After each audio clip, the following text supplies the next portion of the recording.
আমরা আবার ওই কিছু লোককে পেয়েছি। ভাই এখানে মেলা কেমন লাগছে আপনাকে?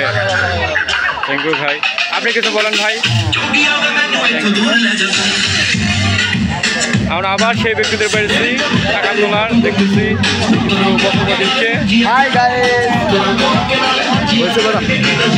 এটা আমাদের সেই বিখ্যাত ছিল নাগরদোলা।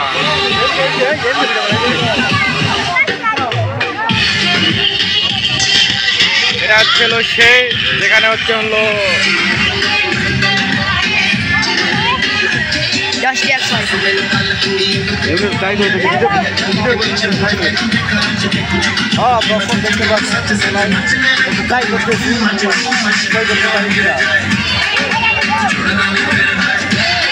পূজার ভিতরে আবারও অনেক কিছু সেলিব্রেট দেখা পেয়েছি।